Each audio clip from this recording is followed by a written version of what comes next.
ગુજરાતની અંદર બે બેઠક એવી ખાલી પડી હતી કે જેમની પેટા ચૂંટણી યોજાવાની હતી, પરંતુ અમુક કારણોસર તેમની ચૂંટણી યોજાઈ નહોતી। પરંતુ હવે જ્યારે ક્યાંક વાત સામે આવી છે કે વિસાવદર અને કડીની પેટા ચૂંટણી યોજાવાની છે, તારીખ ભલે જાહેર ન થઈ હોય પણ મુહૂર્ત છે તે જાહેર થવાની શરૂઆત થઈ ગઈ છે। આપણને ખબર છે કે વિસાવદરની પેટા ચૂંટણી હજુ તારીખ જાહેર નથી થઈ, પરંતુ ગોપાલ ઇટાલિયાને આમ આદમી પાર્ટીએ ઉમેદવાર તરીકે ઘોષિત કરી દીધા। એવું જ કંઈક હવે કડીમાં પણ છે। કડીની તારીખ હજુ જાહેર નથી થઈ, ત્યાં જ હવે પ્રજાશક્તિ ડેમોક્રેટિક પાર્ટી છે તેમણે પોતાનું કાર્યાલયનું ઉદ્ઘાટન કરી દીધું છે અને લડવા માટે પણ તૈયાર થઈ ગઈ છે। શંકરસિંહ વાઘેલાએ અત્યારે ક્યાંક હુંકાર કરી દીધો છે કે આ બેઠક છે તે અમે જીતવા માટે પૂરતા પ્રયત્ન કરીશું। હવે બાપુ જ જાણે છે કે તેમને જીતવી છે આ બેઠક કે પછી જીતાડવી છે। નમસ્કાર, નિર્ભય ન્યૂઝ સાથે હું છું રિદ્ધિ। વિસાવદરની પેટા ચૂંટણીની તારીખ ભલે જાહેર ન થઈ હોય પરંતુ ઉમેદવાર ઘોષિત થઈ ગયા છે, તેવું જ હવે ક્યાંક કડીમાં પણ દેખાઈ રહ્યું છે। કડીની પણ પેટા ચૂંટણીની તારીખ હજુ ક્યાંય જાહેર નથી થઈ, ત્યાં જ હવે જે શંકરસિંહ વાઘેલા છે તે આ જગ્યા ઉપર એક્ટિવ જોવા મળી રહ્યા છે અને તેમણે પોતાના કાર્યાલયનું ઉદ્ઘાટન પણ હવે કડીની અંદર કરી દીધું છે। એટલે ક્યાંક અહીંયા એ સાબિત થાય છે કે આ બેઠક જીતવા માટે આ વખતે અહીંયા ત્રિપાંખીયો જંગ નહીં પરંતુ આ વખતે ચાર પાંખીયો જંગ પણ જોવા મળવાનો છે, કારણ કે બાપુએ કાર્યાલયનું ઉદ્ઘાટન કરી નાખ્યું છે અને કહી દીધું છે કે આ બેઠક હવે આપણે જીતવાની છે ને જીતવા માટે તનતોડ મહેનત પણ કરવાની છે।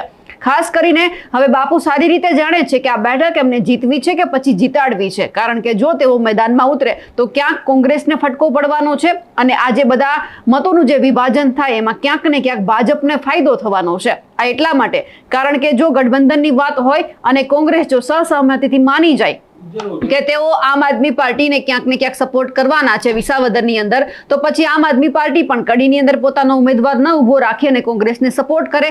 પણ જો કોંગ્રેસે વિસાવદરની અંદર પોતાનો ઉમેદવાર ઉભો રાખ્યો તો સાબિત એ થવાનું છે કે આમ આદમી પાર્ટી પણ પોતાનો જે ઉમેદવાર છે તે કડીની પેટા ચૂંટણીમાં ઉભો રાખશે। એટલે ભાજપ, કોંગ્રેસ, આમ આદમી પાર્ટી અને ખાસ કરીને હજુ સુધી જે તારીખ જાહેર નથી થઈ આ ત્રણ કે એક્ટિવ નથી દેખાતા, પણ હવે પ્રજાશક્તિ ડેમોક્રેટિક પાર્ટી છે તે અહીંયા એક્ટિવ જોવા મળી રહી છે।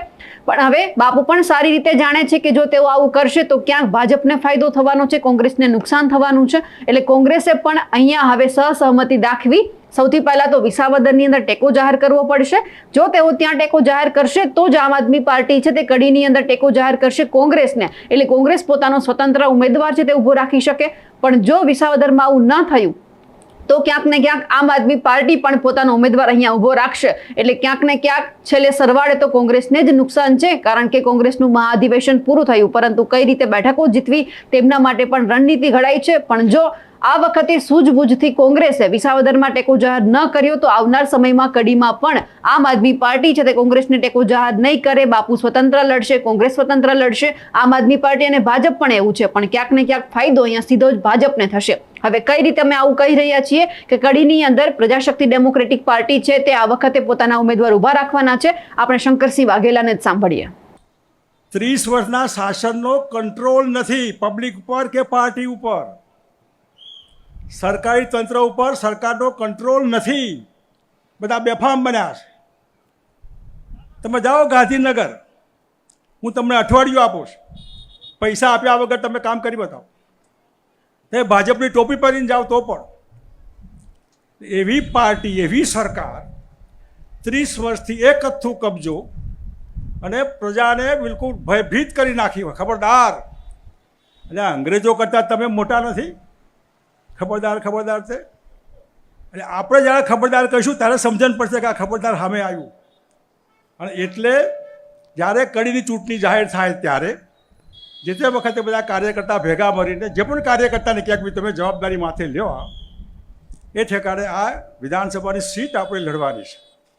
અને એમાં આ બધી વાતો ધ્યાનમાં રાખીને તમને પણ જો અહીં ચચર્યું હોય કે આ બરાબર નથી, આ તો પરિવર્તન કરવા માટે, બરાબર કરવા માટે, ખોટા લોકોને સંદેશો પહોંચાડો, નિર્ભય બનીને, નીડર બનીને લીડર બનો અને સારી રીતે કડીની આ પેટા ચૂંટણી જીતાય એવી હું આપણી પાસેથી અપેક્ષા રાખું છું।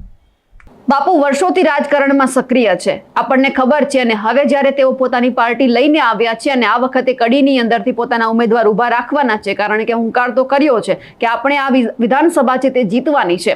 પણ હવે બાપુ પણ સારી રીતે જાણે છે કે તેઓ જો આ કરશે તો કોને ફાયદો થવાનો છે ને કોને નુકસાન થવાનું છે। અમારા અહેવાલને લઈને આપનું શું કહેવું છે કમેન્ટ કરીને ચોક્કસથી જણાવજો. સાથે જ અમારી નિર્ભય ન્યૂઝ ચેનલને લાઇક, શેર અને સબસ્ક્રાઇબ કરવાનું ભૂલશો નહીં. નમસ્કાર.